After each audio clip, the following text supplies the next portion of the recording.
Count as a day present in Pakistan. एक बंदा है वो भाई पाकिस्तान में सिर्फ इस वजह से रुका है कि वो स्टे कर रहा है, एक कंट्री से दूसरी कंट्री जा रहा था तो बीच में पाकिस्तान में रुका है।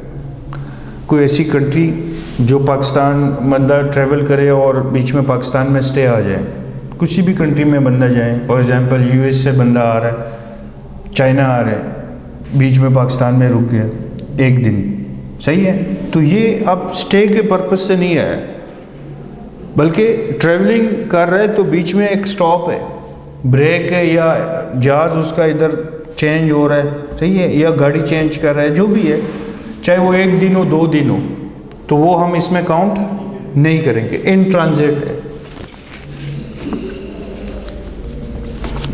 ये तो हो गया इंडिविजुअल का स्टेटस, हाँ, इंडिविजुअल का स्टेटस कि 183 डेज आर मोर, सही है, और उसमें कौन कौन से दिन काउंट होंगे वो भी हमने देख लिया। अब एक कंपनी का किस तरह रेजिडेंशियल स्टेटस हम निकालेंगे, कंपनी भी तो पर्सन है ना, तो एवरी पर्सन, तो पर्सन के लिए हम रेजिडेंट और नॉन रेजिडेंट स्टेटस निकालते हैं, तो इंडिविजुअल के लिए भी और कंपनी के लिए भी।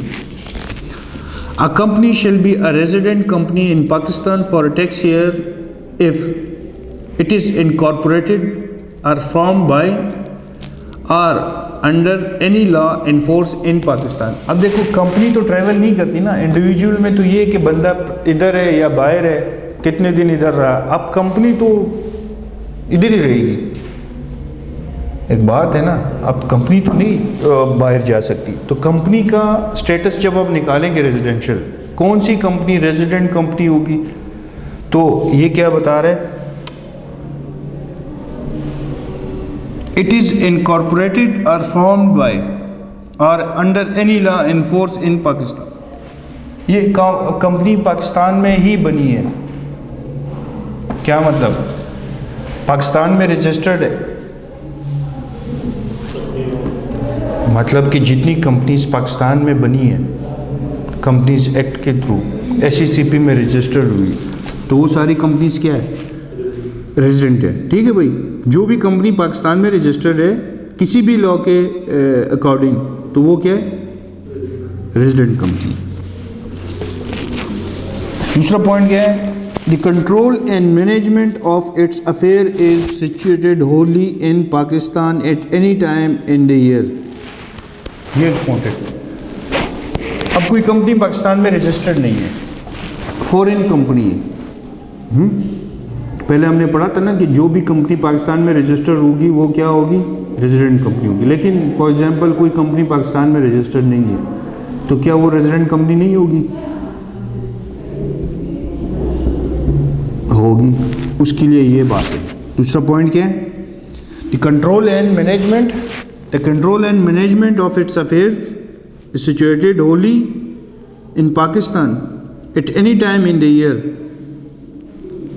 अब टैक्स ईयर की हम वर्किंग कर रहे हैं 2026, ये जो चल रहा है, एक कंपनी है, फॉरेन कंपनी है,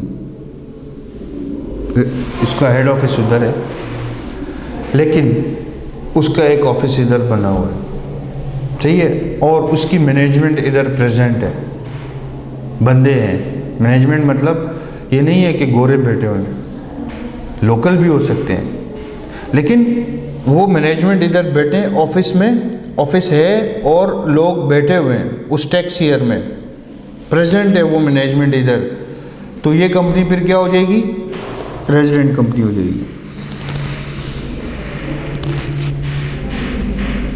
the control and management of its affair, सही है, situated wholly in Pakistan in the year, और option number 3, it's a provincial government और लोकल गवर्नमेंट इन पाकिस्तान।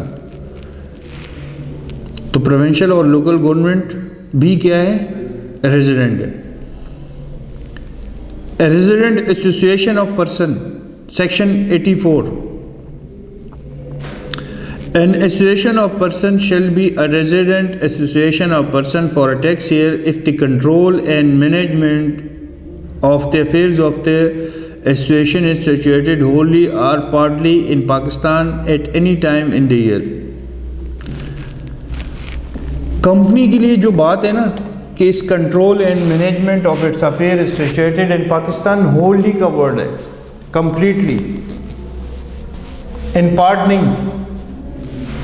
उसकी मैनेजमेंट और जो कंट्रोल है वो 100% पाकिस्तान में हो तो वो रेजिडेंट कंपनी होगी। पार्टनरशिप में कंट्रोल एंड मैनेजमेंट पार्टली भी और होली भी। अगर कुछ हिस्सा इधर है, पार्टनरशिप है, फॉरेन एसोसिएशन ऑफ पर्सन है, पाकिस्तान में रजिस्टर भी नहीं है, लेकिन उसकी जो कंट्रोल और मैनेजमेंट है वो इधर है during that tax year, partly और होली। अगर कंप्लीटली 100% इधर है या 20% है, 10% है, पार्टली, ये नहीं मेंशन किया कि कितना, लेकिन पार्टली बोला है, कुछ ना कुछ एक्टिविटीज़ इधर हुई हैं तो वो क्या होगी, रेजिडेंट एसोसिएशन ऑफ पर्सन। और कंपनी में क्या बोला है, 100%। ठीक है,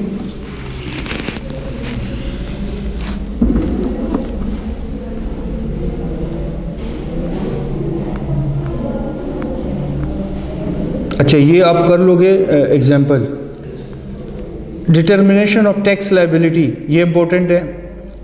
अब ये सारी चीज़ें जो हमने पढ़ ली कि पर्सन कौन है, टैक्स ईयर क्या है, रेजिडेंट स्टेटस क्या है, ये सारी चीज़ें हमने देख ली। अब हम आते हैं टैक्स लायबिलिटी कैसे निकालेंगे। ठीक है, computation of tax liability and tax rate, section 4 read with first definition में है section 2 sub section 63। Tax means any tax imposed under the ordinance and includes any penalty, fee or other charges or any sum or amount liable or payable under the tax income tax ordinance 2001। भाई tax क्या है, 2001 ordinance, income tax ordinance 2001 के accordingly tax में कौन कौन सी चीज़ें आएंगी। जब हम कहते हैं ना टैक्स, तो टैक्स में क्या क्या चीज़ें आएंगी। नंबर 1, इंक्लूड्स एनी पेनल्टी, कोई टैक्स डिपार्टमेंट आप पे कोई पेनल्टी लगाता है, फॉर एग्जांपल लेट फाइलिंग आप करते हो। जब भी हम कोई फाइलिंग करते हैं ना, रिटर्न फाइलिंग, आपको पता है जब एक बंदा रिटर्न फाइल करता है तो उसके लिए कुछ टाइम होता है, with in 1 month 2 month. Companies के लिए भी ऐसा होता है, एक टाइम होता है कि भाई इस टाइम के अंदर आपने अपनी रिटर्न फाइल करनी। जब कोई बंदा उस टाइम के ड्यूरिंग दैट टाइम वो रिटर्न फाइल नहीं करता तो उस पर क्या पेनल्टी लगती है, या कोई और वजह से आप पे कोई पेनल्टी लगी है तो वो भी पेनल्टी भी आपके टैक्स में कंसिडर होगी। फ़ी भी इसी तरह की चीज़ें, लेट फाइलिंग फ़ी, पेनल्टी और अदर चार्ज, कोई भी और पैसे हो जो टैक्स डिपार्टमेंट आप पे लगाएं पेनल्टी की शक्ल में, फ़ी की शक्ल में, और any sum amount liable or payable under the income tax ordinance, तो ये सारा हम कहेंगे कि ये टैक्स है। Income tax shall be imposed on every person. अब ये देखो, income tax shall be imposed on every person. अब पर्सन कौन है वो आपको पता है, हैविंग टैक्सेबल इनकम वो भी आपको पता है, फॉर ईच टैक्स ईयर वो भी आपको पता है, at the applicable rates as mentioned in the first schedule to income tax ordinance. देखो अब रेट्स जो है ना वो आपको याद करने की ज़रूरत नहीं है, वो गिवन होते हैं पेपर में भी और प्रैक्टिकली भी। जब आप काम करते हो तो टैक्स रेट्स का कोई मसला नहीं होता, वो आप देख सकते हो एनी टाइम कि यार ये टैक्स रेट कौन सा लगेगा, इस पे टैक्स रेट कौन सा लगेगा। लेकिन आपको इतना आइडिया हो कि वो रेट हम किस तरह निकालेंगे, मतलब कहाँ पे मिलेगा हमें वो रेट, कहाँ मिलेगा, सबके लिए अलग अलग रेट्स होते हैं। अब देखो पहला जो हमें वो गिवन है रेट्स, वो क्या है, tax rates for salaried individual. अब आप टैक्स लायबिलिटी निकाल रहे हो किसकी, 3 ऑप्शंस होते हैं ना हमारे पास, इंडिविजुअल, एओपी और कंपनी। तो सबका तरीक़ाकार जो है थोड़ा थोड़ा सा डिफरेंट है, सही है। अब हम आते हैं नंबर 1 सैलरीड, इंडिविजुअल पे आते हैं। इंडिविजुअल में फिर हमने पढ़ा था या सबके लिए सोर्स ऑफ इनकम कितने हो सकते हैं, 5, salary, business, capital, property other source, ठीक है, ये 5। अब हम आते हैं सबसे पहले इंडिविजुअल पे, और इंडिविजुअल में सबसे पहले salary. Where income of an individual chargeable under the head of salary exceeds 75% of his taxable income, the rates of tax to be applied shall as set out in the following table.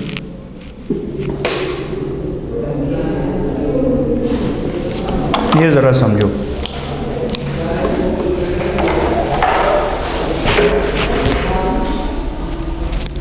एक बंदा है individual,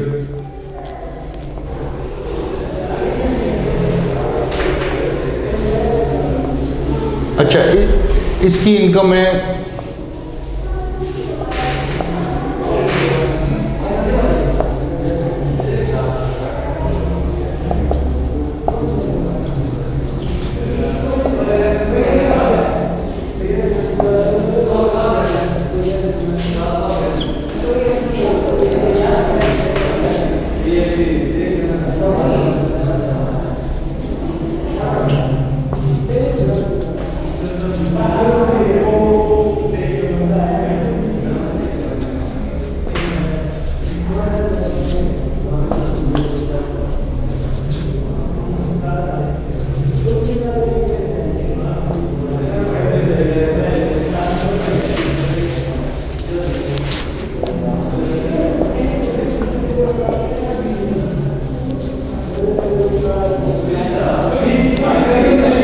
अब ये एक बंदा है, mister है, हाँ, इसकी आप वर्किंग कर रहे हो।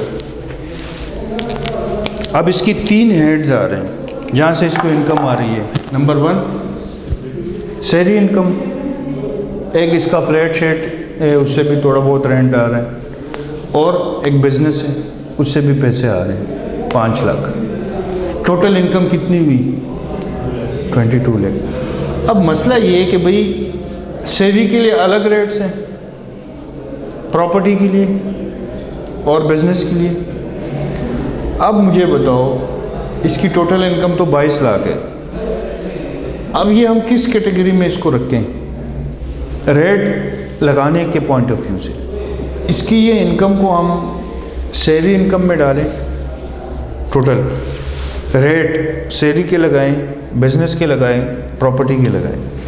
एक इसने बात क्लियरली आपको बता दी कि इफ़ उसकी salary income exceed 75% of total taxable income, तो फिर हम क्या करेंगे? सैलरी के रेट लगाएंगे, ठीक है। आप मुझे बताओ इसकी टोटल इनकम कितनी है? तो 15 लाख 22 लाख का कितना बन जाता है? निकालो।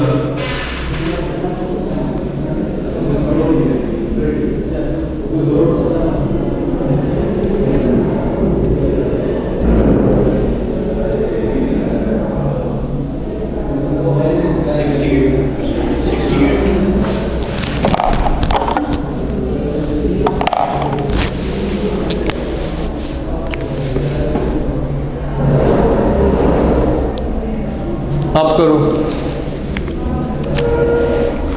ये हो गया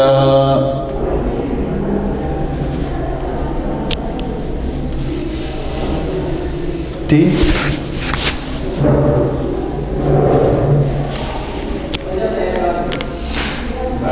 नहीं ये 18 हो गया।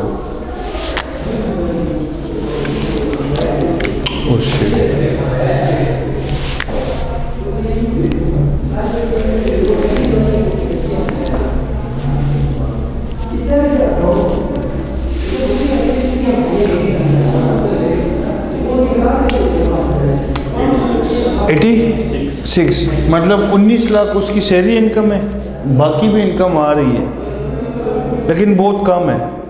मेजर पार्ट ये है। ये इसका टोटल टैक्सेबल इनकम का कितना बन रहा है? 86। और हमें ये इसने कहा है कि भाई आप अगर 75% से इसकी जो सैलरी इनकम है वो टैक्सेबल इनकम के बराबर हो, मोर देन 75 हो, एक्सीड 75, मोर देन 75%, तो ये यहाँ पे कितना बन रहा है? 86%, ये वाला। तो इसको हम कहेंगे कि ये टोटल इनकम इसकी कौन सी इनकम है?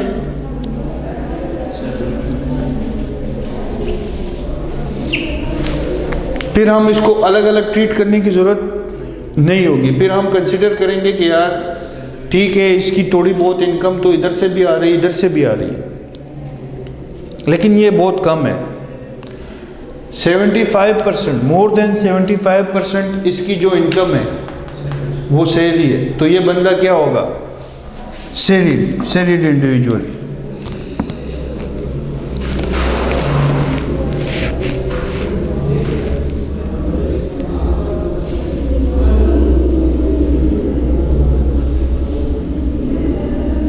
Tax rate for salaried individual, where the income of an individual chargeable under the head of salary exceeds 75% of his taxable income, the rate of tax to be applied shall be as set out in the following table, namely। अब देखो इसको ज़रा समझो, ये slabs rate है, ये progressive taxation इसे हम कहते हैं। प्रोग्रेसिव टैक्सेशन ये होती है कि भाई जितनी इनकम बढ़ेगी टैक्स रेट उसके हिसाब से बढ़ता जाएगा, ठीक है। अब देखो नंबर 1 कैटेगरी में कौन लोग फॉल करते हैं? Where the taxable income doesn't exceed 6 lakh. तो आप बताओ, साल की अगर आपकी इनकम 6 लाख है तो मंथली कितनी होगी?